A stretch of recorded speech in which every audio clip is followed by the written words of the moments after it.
What's a game you played recently that captured you with the hidden details in its world? A game that leaves more unsaid than said, even with its drawn-out runtime. A game where there are entire layers of depth hidden in plain sight, more often than not telling a far more expanded tale than the actual narrative itself. There are several examples of games that do this, the majority of which will be open world games. And this isn't me discrediting or shitting on the more closed environments of more traditionally linear games, which can still manage to give you hidden depths in its world you would have otherwise missed. This video is more focused on the open world games that do this, games that don't hold your hand and lead you to the writing on the wall, but games with a large enough world for you to explore and find these secrets yourself. A series that excels in this, and when I say excel I really mean it, is the Fallout series of games. For those who don't know Fallout, which I sincerely doubt there is many of you at this point, it is an open world survival RPG originally developed by Interplay and Black Isle Studios, which in the 2000s was taken under Bethesda's wing and entirely revamped. Given an open world setting with first and third person shooter action folded through. Fallout has also seen some love from the team over at Obsidian with their work on Fallout New Vegas, but we won't be discussing that game in this video. Fallout is a juggernaut of the gaming industry for many reasons, from its intense and often high-stakes storyline, to its cast of vibrant companions, and its desolated wasteland open worlds for you to explore. Almost all the games feature a fully explorable environment littered with things to do, from the main questline to the numerous wacky and occasionally dark side quests, to a healthy number of broken down buildings to explore. One more thing contained in each Fallout are the smaller details, the finer notes that you may not have noticed the first, or second, or even the third time. Things that can be easily missed, yet still tell their own small sub-story that helps set the tone of the game, and more importantly, the world you'll be exploring in that game. I recently replayed through all of Fallout 3 and its expansions, playing the 2008 classic for the first time since 2016. And recording this on my script, I realized that it's about every 8 or so years that my Fallout 3 itch in particular seems to creep back in. So, guess my next playthrough will be in, 2032? Whoa. But during my adventures as the Lone Wanderer, often not alone as I prefer to travel the dangerous wastes with my entourage of super mutant dog or robot bodyguards, I paid much closer attention to the smaller details hidden throughout the world that I haven't really picked up on in the past. Did I miss these details because they weren't obvious? Maybe I was too young the last time I played Fallout 3, and the subtlety of Fallout 3's haunting wasteland was lost on me. Whatever the reason, I finally took notice of just how intentional a lot of the things you come across in the wasteland are, from scattered debris to specific item placement. And the most spine-tingling, there are corpses arranged very intentionally to give you an idea at what happened before you step foot in this area. For some context, Fallout 4 was my first Fallout, back in 2015, and I've replayed the game numerous times since. Off the top of my head, I could not tell you how many times I've played through Fallout 4 specifically. I've also played through New Vegas, although I don't own the expansions, and I do intend on playing them my next run through. And I finished a large chunk of Fallout 76's quests solo, which took a decent amount of time considering how, we'll say, limited 76's quests are compared to the rest of the series. So I'm not new to the franchise is my point. However, Fallout 3 is the game I've invested the least amount of time into, mainly due to my age and my patience for the game when I first got it back in 2015, bundled in with Fallout 4. Since then, many years have passed. Fallout 3 is 16 years old this year, which is sad face is all I'll say. But I have learned a lot more about what really helps a game stand out from the bunch, something that Fallout 3 assuredly does. So sit back, crack open an ice-cold Nuka-Cola, and set your Pip-Boy to Do Not Disturb, and come with me for a stroll through the capital wasteland in Fallout 3, as we explore some funny, some sad, and almost all dark little secrets hidden in plain sight amongst the ruins of DC. Before we dive super deep into this video, I just wanted to clarify a bit more about what I'm talking about here. The topic of this video is environmental storytelling, specifically focused on Fallout 3. So it might be worth discussing just what environmental storytelling is before we dive too far into this. Anyone who has played a Fallout game will have an idea at what I'm talking about. Anyone who's played it long enough or several times will actually know exactly what I'm referring to. Environmental storytelling is the act of leaving specific objects in specific places or in a specific order in a video game so that developers can tell a smaller, more hidden little story that often provides some context to the environment or its characters, or just help to reinforce the overarching themes of the story being told on a much smaller scale. This can show up in any game, and it often does if you look hard enough, but Bethesda has a knack for conveying hidden details to the player through the act of environmental storytelling. Please get comfortable with the term environmental storytelling. I'm going to be repeating myself a lot throughout this video in regards to that specific one. For some more specific examples, in Fallout games you can find junk or miscellaneous objects, which typically hold no real value outside of scrapping for parts in Fallout 4 or selling for caps in every other Fallout. These objects often serve no gameplay purpose, especially in Fallout 3 as the game doesn't feature the scrapping system from Fallout 4 or 76's base building aspects. These junk items are more often than not randomized, or just placed in containers to fill them out, or to offer the player some additional resources to use or sell for a small amount of caps. One such junk item are the wooden blocks used by children before the bombs fell, lettered A through Z. From time to time, you will find Easter eggs spelled out by the blocks, such as in the Parsons State Insane Asylum in Fallout 4, where an arrangement of wooden blocks were placed to spell out the word crazy. Insensitive as this is just one of the more obvious, jokey examples of how Bethesda will leave little messages hidden in their world. But it isn't always this simple. The more interesting details can be picked up from other locations with some darker secrets. Fallout 3 has a large focus on its story. After a mandatory prologue and opening sequence to the game, it is heavily suggested that you, the lone wanderer fresh from sheltered life in Vault 101, go find your missing dad, who's run off into the Wasteland for his own grander reasons. None of this is exactly mandatory, as the game won't force you into the main quest right away, although some things will be locked behind certain progression milestones throughout the main story. But for the most part, you're free to go do your own thing and go wherever you want. Exploring the capital Wasteland will have you stumbling across buildings quite frequently. Most are destroyed, however, and inaccessible.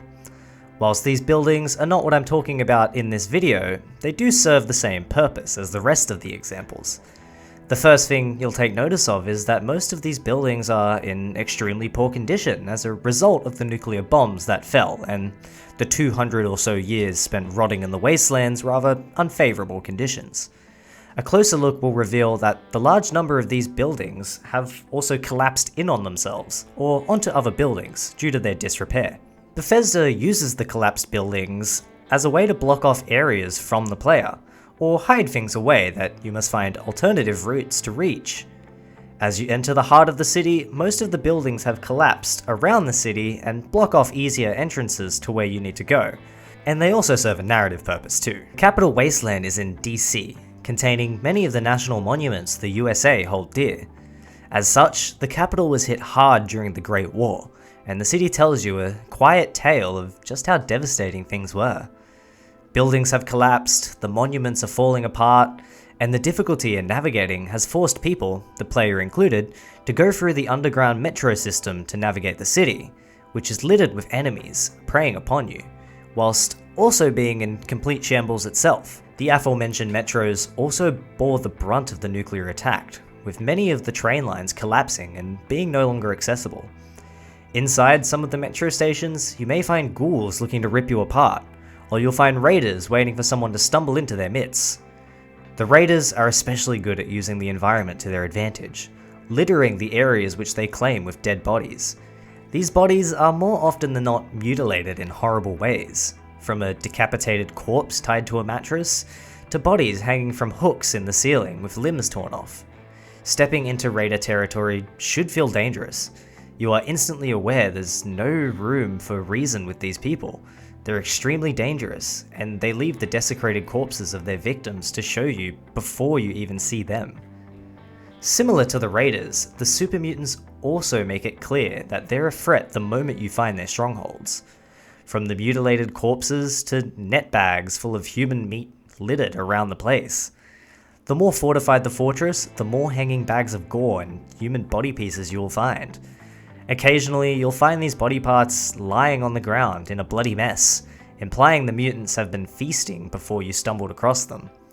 The game wastes no time showing you that there's no reasoning with the super mutants. They are undeniably brutal and dangerous, a major threat to the people of the Wasteland and a major threat to you. If it's not the Raiders or the mutants dropping bodies everywhere, you'll still find bodies everywhere. The skeletons of the Wasteland, who are almost more numerous than the people actually living in the Wasteland, tell their own haunting tales of what happened to them. And spoiler alert, the skeletons only have sad stories to tell. There's no happy endings for the skeletons. There are more than a few skeleton models that can be found scattered around Fallout 3's capital Wasteland. So finding some bones in the wild is a really easy task in Fallout 3 and its subsequent titles, but occasionally you will find skeletons with more deliberate placement in the world. These skeletons don't just find themselves in a predicament and stay there for eternity just by the luck of some random AI world generation. No, these skeletons have been set up to tell a small scene about what was happening around them at the time of their death. One place that really stuck out to me was Springvale Elementary, which you'll see footage of on screen now.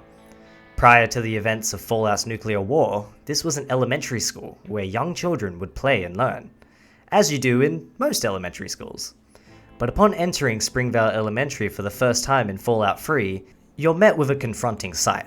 Before I go into detail, Springvale is the first area you come across in Fallout 3, so the enemies here are low level and mostly raiders who pose no real threat, especially not if you come back later with Fox.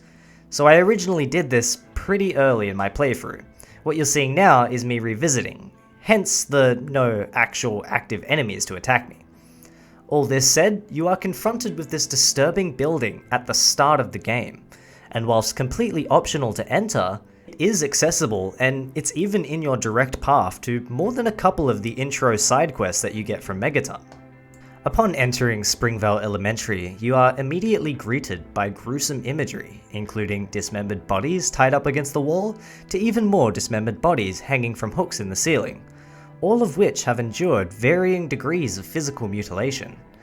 I also want to point out that these bodies aren't decomposed yet, so whilst unclear how fresh they are, these people died relatively recently, likely murdered and mutilated. In what order we can only guess, but they were almost definitely mutilated first, by the Raiders pretty recently.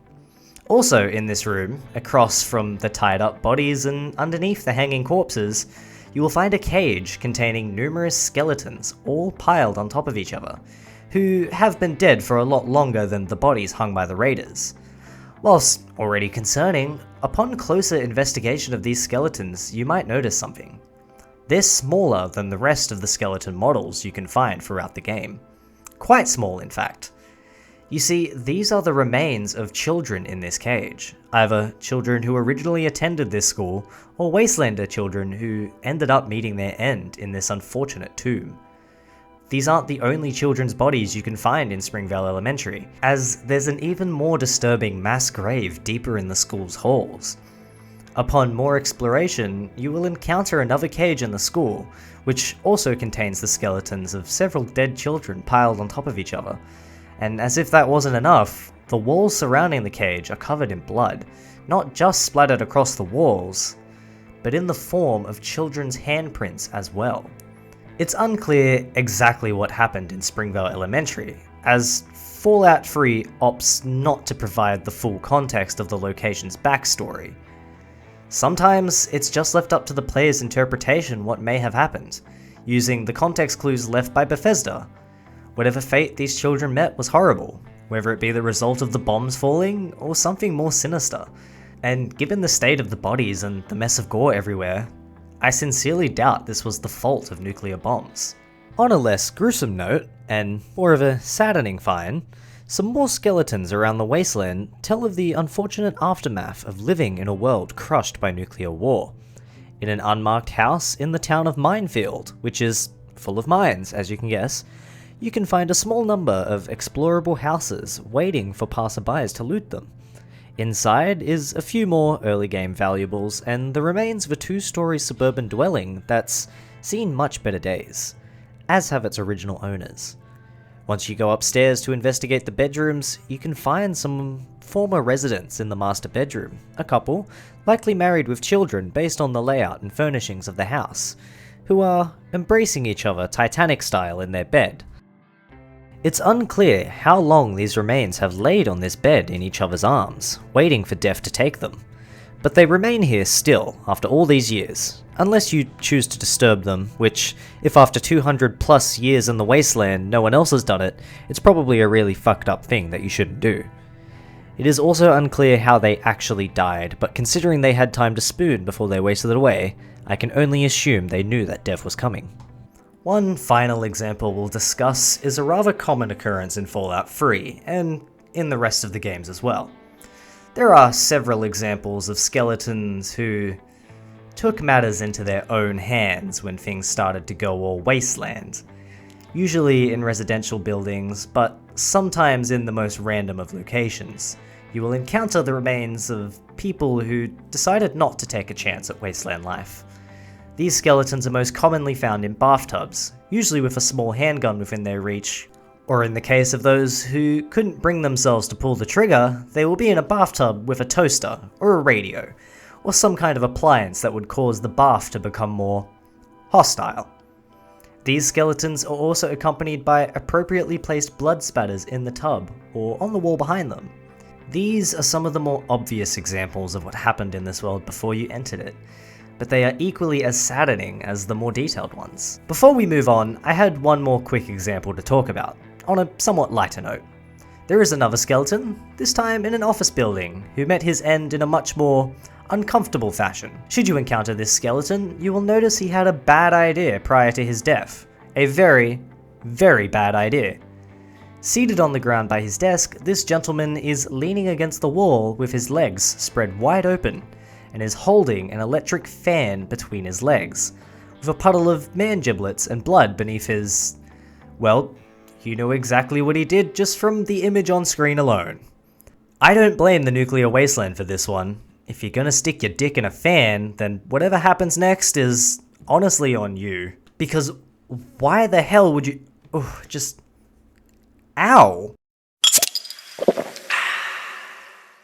I've talked extensively about how Fallout 3 uses props to detail its open world, and add insane layers of depth to its narrative that most players will miss just by not giving a random skeleton or placement of wooden blocks a second glance. But we also need to talk about the actual world itself, and how Fallout 3 turns a barren wasteland into a grueling ordeal that feels like it is dragging you into the very irradiated dirt beneath you wherever you go. Environmental storytelling isn't just prop placement and context clues, it also uses the actual environment itself to convey details of the story. The capital Wasteland is a very visually miserable place, from its collapsed buildings to its lifeless brown plains of land that stretch the entirety of the open world. There's a certain aura about the Wasteland, and the best way I can describe it fits the theme of Fallout very well. It's radioactive. As you walk around, whether it be to explore or just so you can make it from point A to point B, the wasteland around you is devoid of all hope. It's a place that leaves you with a constant sense of anxiety, and nowhere feels actually safe unless you're behind the walls of a Brotherhood fortress or behind a protected community of wastelanders. As you adventure through the wasteland, you'll notice how everything has a tinted look to it. There is hues of faded, dried up browns and sickly greens all throughout the land. This is a city hit by a nuclear bomb. The very land around you is either sick or long since dead. The sky is also dulled, no bright, vibrant blue skies or warm suns to be found, only a muted skybox that fits the wasteland appeal. As you roam, you'll encounter pockets of land that are so affected by radiation they are literally steaming up into the sky, and if you walk too close to them, you will begin to contract radiation poisoning. All of the water, prior to the completion of the main storyline, is also dull and dark, and makes anyone who drinks it or even steps into it begin to feel sick almost immediately. Then there's the howl of the wind blowing around. mixed in with the Wasteland's ambient soundtrack, which really ties all this together into a harrowing ordeal. If you don't like the moan of the Wasteland, there's always the radio stations that will block it out on your Pip-Boy, but in my opinion, every player should let themselves be absorbed into the Wasteland atmosphere for at least part of their playthrough. When all these factors combine, the lifeless world wrought by seemingly constant peril, the dull sky and poisoned waters, the game's ambient sound being hauntingly captivating, you get the true atmosphere of Fallout 3, the overall vibe if you will, and it doesn't match the kooky nature of the game's sense of humour and its outlandish story. You instead get something that reaffirms the survival nature of the game, something to remind you just how brutal Fallout 3 can and will be. The atmosphere in the capital Wasteland is crushing in every way but literal. It feels like each step you take in the world is dragging you down, pulling you into the ground where it will never let you escape. The capital Wasteland wants to bury you. If the raiders don't get you, or perhaps the feral ghouls and super mutants, then the Wasteland itself will get you. As you roam the wastes, creatures of increasing threat will chase you down, no matter which direction you travel. And if even then you survive the horrors of the Wasteland, there are more than a few examples of the Wasteland breaking someone's will instead of their body, forcing them to make the decision of their own life or death so that the Wasteland doesn't make it for them. We've explored how Fallout 3 uses environmental storytelling to show you hidden context about its world, and we've talked about the atmosphere in the overworld for Fallout 3 and how it creates a persistent aura of dread during your adventures. But there are some specific examples I've been holding out on that really showcase exactly what I'm talking about here, and those are the vaults. Scattered throughout the Wasteland of all Fallout games are vaults, a key aspect of the games and central narrative point for the catalyst that leads us into the games. Built by Vault Tech, the vaults were designed to withstand the nuclear fallout of an apocalypse, which for the most part they do. But as anyone who's played the games will know, each vault has a more sinister directive hidden from its inhabitants, twisted social experiments designed to test how humanity would react to certain pressures being applied. In Fallout 3, these experiments consist of a vault full of clones, all named Gary, who will definitely not shut up about it. Gary! Gary! A vault that has psychoactive drugs pumped into its air supply, even human experimentations with the FEV, Forced Evolutionary Virus, which turns people into the grotesque super mutants above ground. The vaults are terrifying based on their concept alone. However, actually venturing through the vaults in Fallout 3, even more so than in games like New Vegas or especially Fallout 4, can be really daunting. Partly due to intentional design, and partly due to the graphical quality they could achieve in 2008, Fallout 3's vaults are anxiety-inducing to even walk through. Often littered with bodies, mainly skeletons as the residents of the vault likely died years ago, and trashed to absolute shit, usually in some kind of vault riot, the vaults tell some pretty dark tales. Thankfully, the vaults often have numerous terminals that actually tell you what happened here, the purpose of their experiment, and how it went horribly wrong. In Vault 87, which the game actually takes you to in the main story, you will find it has been completely overrun with super mutants and flooded with radiation, too much so to even approach it on foot. To get in, you must go through Little Lamplight, a settlement built into a cave populated and run by children. These kids will let you into Vault 87 if you so desire, but before you go in, you get the chance to interact with them and explore Little Lamplight. You see, Little Lamplight and Vault 87 are connected by the same cave system, meaning that since these kids do have access to Vault 87, the super mutants also, for the most part, have access to Little Lamplight. Not that this phases Mayor McCready and the other 10-year-olds running the place. Once you've entered Vault 87, through what the Little Lamplighters call Murder Pass, you are confronted with horrifying yet familiar imagery. This is a super mutant fortress, so there's bodies and mutilated meat chunks everywhere. Some bodies are in bags hanging from the ceiling, some are on the floor, some are torn to pieces and scattered through the halls. The mutants have also overturned furniture and blocked hallways to further fortify their base. As you venture deeper into Vault 87, you will encounter the testing labs, where human subjects were dosed with the FEV and experimented on, resulting in death almost every time. In the labs are the bodies of the failed experiments, strewn across stretchers or on the floor in their holding cells. The FEV failed on these subjects, and instead of turning into the regular super mutants we know and love, they turned into slightly different grotesque masses of flesh, and either died during the process or were terminated by the Vault officials for everyone's safety afterwards. When I first entered Vault 87, I came prepared with 2 companions, trusty canine Dogmeat, who handled the super mutants by drawing their attention to him instead of me, good boy, and the Vault 101 bully, Butch, who I had kitted out with power armor and some of the best weapons for his own protection. Unfortunately, Butch was murdered quite early on into the Vault 87 quest, having his head smashed in by a super mutant in a room where we were easily overwhelmed. And now Butch's body stays there to serve as a chilling reminder of super mutant brutality. Rip Butch. Fallout 3 is not what you'd call a true horror game. I won't sit here and pretend it's open world Resident Evil, but it is still a survival horror experience, just without the jump scares. Fallout 3 uses its environment and its world to frighten you, not so much its main quests and in-your-face action. Fallout 3 wants you to find the hidden clues and think deeper about its world, and when you do this, you are more often than not met with some unsettling secrets. All Fallout games contain these details, and some may even excel in better ways than Fallout 3. New Vegas and Fallout 76 have some absolutely elite environmental storytelling that I could easily make another video on, so if you're interested in that, comment down below of course. But during my most recent playthrough of Fallout 3, I found this game to affect me the most with its lifeless landscape and constant reminders of the tragedies of war. Fallout 3 doesn't use cheap jump scares or big scary men in black trench coats to frighten you.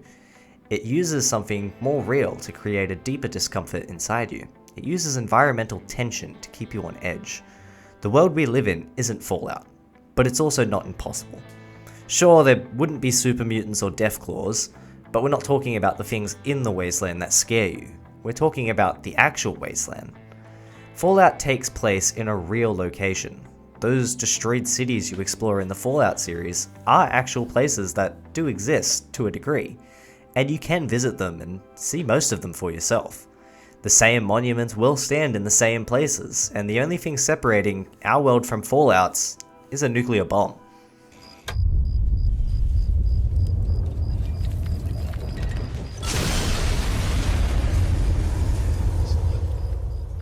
Well guys, that brings us to the end of this video. Please do like if you enjoyed the video, comment down below your thoughts on the video, as well as your experience in Fallout 3 and the capital Wasteland. And please don't forget to subscribe to see more of these videos in the future. I hope to keep up the pace with these ones and put out a video each month. With all that said, thanks for watching, and I'll see you in the next one. Peace out.